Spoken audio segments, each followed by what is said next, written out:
For Louisiana versus all y'all, Jarrett Roser here with Richie Mills of television fame, as I texted him yesterday. WGNO, obviously, on the wall behind him for a while now. What, 2018? You joined the team at WGNO?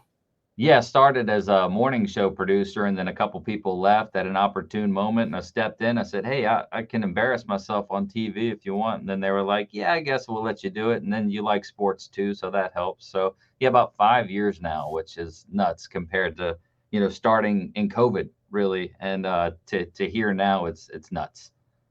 Uh, Chalmette native. He's had some time at different spots around the state. Did some time up in the Shreveport market. Was in Lafayette for a bit, and been back in hometown New Orleans the last several years. So seen some ups and downs and highs, and not necessarily lows, but just ebbs and flows of the Tulane football program, the Tulane athletic department. And so thought with kind of mid-season point here, fresh off of a big game up at Memphis, a sold-out crowd expected on hand on Saturday against North Texas, and also some athletic director news that Richie would be somebody good to chop it up and just kind of give a little green wave progress report. And I guess let's start with that matchup last Friday night, down 21-10 late third quarter, and score 3 unanswered touchdowns to bring back a big win. Just I don't know if you made that trip or if you were watching live or just kind of recapped it a little bit Saturday morning, but take me through that game, what went well, what it meant for them at this point in the season. So I was on the sideline for the Curtis beatdown of Acadiana, but I still had the game streaming on my phone, which was kind of funny. And then I had someone on the sideline also keeping me updated as it goes. But once I saw they went down by double digits, I was like, man, you can't do it again. They did that against UAB. They went down 2 scores in the first half, but they pulled through in that one. I think there were 21.5-point favorites in that game. Memphis was kind of the toughest test of the American Athletic Conference after you have schools like Houston, you got the Cincinnatis, the UCFs of the world sort of leave for bigger Power Five conferences. So to see them go down double digits to maybe their toughest test in conference play and then still pull out a win still shows, the strength of this team. I thought it really showed a lot of maturity. I mean, and I think the biggest thing that's really helped them in the past couple of weeks is, they've been able to lean on the run game, which is something they haven't had in the first few weeks. I mean, Mekhi Hughes, 250 yards, 3 touchdowns his last 2 games, and he's only a freshman. Dude's averaging like 5.6 yards a carry, which is crazy considering, they've been trying to replace Tyjae Spears, and he was averaging 6.9 yards a carry last year. So again, there's still a lapse and sort of a gap in production that you want to see at the running back position. But given what they have from a true freshman right now, what he's doing their last 2 games, I think that truly says, to a strength that they didn't have early in the year, they have that now. But I think it just showed the maturity of the team as a whole, really, the defense to once again continue to be stout. I mean, statistically, if you pull up all the stats, they're top 50 in the nation in the majority of categories. Lance Robinson, De La Salle products, second in the nation in interceptions with 4. So again, you have a mature bunch that's finally playing complementary, complete football. I think it showed against Memphis, and I think definitely the emergence of Mekhi Hughes, the freshman, has certainly created a balance on offense when really when they started the year, you were afraid they were going to be too one-dimensional. To be sitting there at 5-1 and the only loss coming against an Ole Miss team when your star quarterback Michael Pratt is sidelined with injury. This is such an interesting season to me, coming off of that great historic year last year. I think a lot of people outside wondered, okay, what kind of a flash in the pan is this? Can they really sustain this? And people around that program felt like, yes, this should be our new normal. We want to be competing at a really notable level year in and year out. What have you seen about this team and where this program is right now in terms of that sustainability? So while Caleb Williams can go on social media and tell you they really didn't care about the game against Tulane, I can tell you it's the complete opposite mentality with Tulane. That was in a sense their national championship game, but what that win really did for Tulane University is it set a new standard of what they could be. It set we could be the brand new Boise State right after their Fiesta Bowl win over Oklahoma. I think 10 wins, New Year's Six Bowl is really the standard that you expect them to see each and every year. And I think that's what the USC win did for them In terms of, how they can build on that, I think this team was the perfect storm of, we could truly compete for a playoff spot. But then, of course, the injury to Michael Pratt certainly threw a wrench in that operation, because if he plays against Tulane, and I can tell you the confidence of many alumni down here is that they would have won by 2 touchdowns. They would have beaten Ole Miss at home by 2 touchdowns. And that's not just, a dreamer's mentality towards the game. That's a realistic expectation they have. And when you watch what Kai Horton was able to do, it was a close ball game for the majority of the game. You keep thinking to yourself the whole time, while you're hoping that Kai Horton, Carthage, Texas product, can pull out the win, you certainly say to yourself, if Michael Pratt is playing in this football game, they're winning this game easily. And I think that, certainly says a lot about not just the talent and the poise, the leadership that Michael Pratt brings, but the defense, the way they were playing, how that big stage environment that, might have made this program nervous in years past, it doesn't anymore. And I think the USC win catapulted them to this new expectation of, like I said, Boise State, 10 wins, a New Year's Six Bowl. But the issue that Boise ran into is the turnover with the head coach, new faces in the program, new faces leading the program. Certainly at Tulane with Willie Fritz, you have the confidence that's not going to be the case with them. But I think that's what we expect to see from them now. They competing with the Power Fives of the world and truly giving everyone their best shot on a weekly basis. What's your perspective on some of that? Talking about Coach Fritz, there was a lot of buzz at the end of last season. Was Georgia Tech about to steal him from the Green Wave? And he's been a guy that now he's had a level of success that every time a Power Five opportunity comes up, he was on the list of, could he be someone to watch for a Michigan State job? What is that like, I guess, to watch as someone that covers the program as closely as almost anyone? And I guess if they've spoken to it a little bit of what that's like to kind of navigate, knowing that you have someone there that is going to be wanted by a lot of programs around the country, and just how to navigate some of that. Well, I mean, it kind of goes with what the original perception of Tulane football might have been like. Oh, you can't win at Tulane. That's sort of comments that we heard recently. But I think what Willie Fritz has shown is that you can do that. And it's kind of the natural happenings of the offseason. You have a down program like Georgia Tech.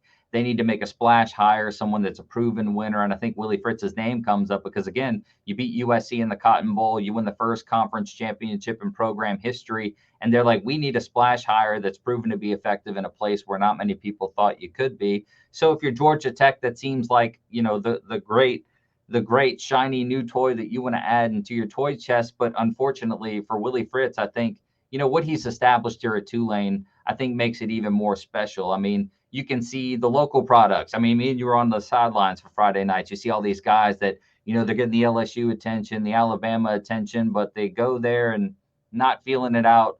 They're like, okay, I want to go back home. So where do they go? They go to Tulane.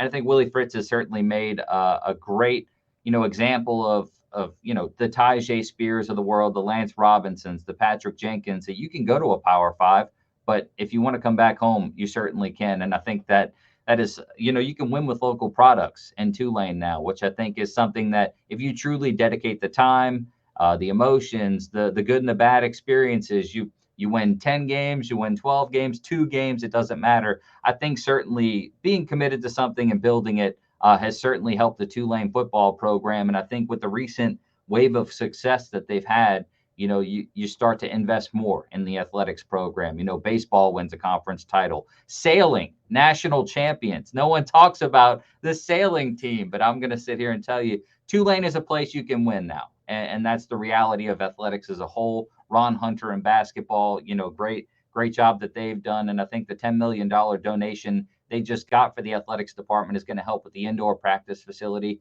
going to sort of give them that boost in the right direction for whatever the future might be. Conference realignment, it doesn't matter, but Tulane is certainly taken more of a dedicated approach to athletics. And if you're Willie Fritz and you're a guy that's, kind of built this thing into this power now, this group of five power, certainly you want to stay around, invest more into it and kind of see it through in a sense.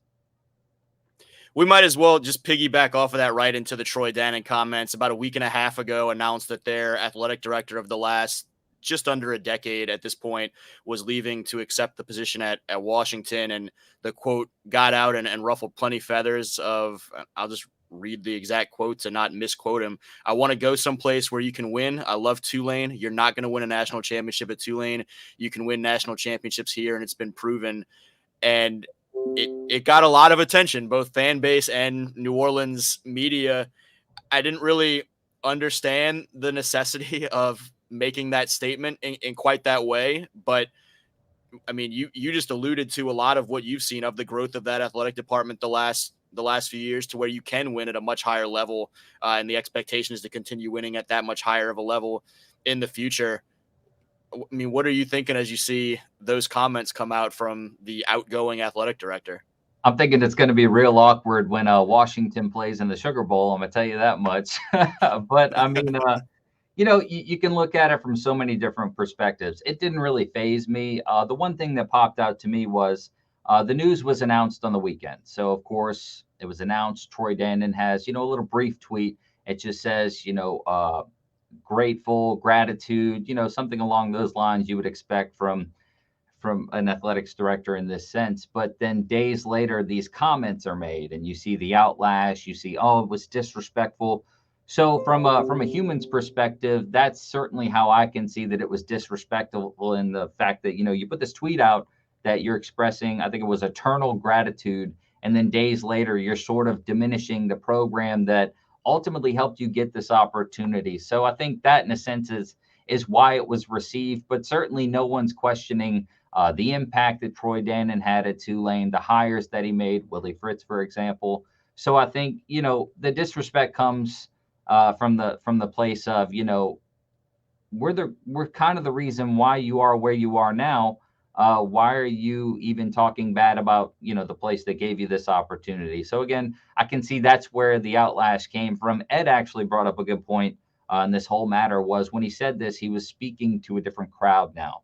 He's speaking to Washington. He's trying to rally up the fan base. I just think the choice of words and the comment that was made was poor. I think you could have gone a million different other ways without bashing your former employer, who is somewhat responsible for you and your new position.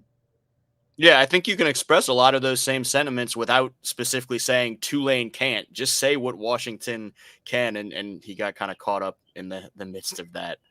Yeah, I mean, and then another thing is, with the actions that surround the so-called comment. I mean, you leave in the middle of football season, and then you make the comments, and it's certainly just it kind of makes you seem ungrateful in a sense, just because the actions plus the words equal the reaction that we all saw. So again, I think it all could have been handled differently, but again, I think at the end of the day, the sentiment is everyone is grateful for the impact that Troy Dannon had. But now this is certainly a fresh opportunity for them to bring someone in that is dedicated to Tulane athletics and not just, I guess, looking at Tulane as a stepping stone to the next best opportunity. But that happens with success. These things certainly follow when you have a department like this that's certainly seen a boom, like we talked about, football, baseball. Basketball now is going to be a competitor in the NCAA tournament conversation, and sailing is a national champion. If folks leave this conversation with anything, it needs to be the prowess of Tulane They're sailing. going to Google it is what they're going to do. And they're going to be like, oh, what's a little dinghy? Like, okay, fine. National champions. So, mentioned next up for the football team is this sold out game Saturday afternoon against North Texas, a North Texas team that is, I mean, a game back of Tulane in the conference standings. Is, I mean, putting up a ton of yards, a ton of points, not necessarily doing the best job protecting former ULM quarterback Chandler Rogers, which is probably an area where a good Tulane pass rush is licking its chops a little bit. Just kind of what's your outlook for both this weekend and the rest of the way for Tulane, just a confidence level in them to be able to win each game on that schedule, and where you see them finishing? So I think their toughest test from here on out is probably going to be East Carolina on the road. And then, of course, whoever they face in the conference championship, whether it be SMU, who I think they're tied with right now in the top of the standings. And then, of course, Memphis, who you just played on the road. So I think, those might be the toughest test. But if you can get a home game in that conference championship, I think Gilman Stadium has turned into a bizarre environment to play in now. And I say that in the absolute best of ways, because it's not your typical college stadium. For homecoming, it's going to be rocking. For a winning football team, it's going to be rocking. But it's small enough and it's intimate enough to truly impact, I guess, opposing teams and fan bases. But really, I don't see too many major challenges or major obstacles in the way. Again, if their defense continues to play the way that they're playing, again, top 30, top 50 in almost every statistical category there is. The offense, you got to get off to a faster start. It doesn't matter who you're playing because you can't continue to be the cardiac cats of New Orleans. You have to truly utilize all the weapons that you have. I think the emergence of Mekhi Hughes has certainly helped that cause. Also, we really don't know if Michael Pratt's 100% given, he's just weeks coming back from his leg injury. Of course, he looks fine when he's tossing touchdown passes, but we don't really know if that's factoring into what's going on. But I think just the maturity of the team will certainly allow them to handle, someone like North Texas, who, again, they're favored by 20, but they're 3-2 against the spread. You can't really expect them to cover that. But North Texas is a good football team. These new additions to the American Athletic Conference are good additions. So again, you can't keep playing with fire every week. You're going to get burned at some point, but I don't think that's going to be this weekend. There you go. Again, he's Richie Mills of television fame, WGNO, giving us all the scoop on not only Tulane football, but again, across the board, including that sailing team. That folks will be that we'll see the spike in Google searches of Tulane sailing after this one. I expect Richie, those numbers Friday night. Appreciate you, man. Appreciate you, buddy. You got it. Again, he's Richie Mills from WGNO, does a fantastic job out of New Orleans covering wealth from every level, from pro on down to preps and everything in between. And for Louisiana versus all y'all, Jared Roser.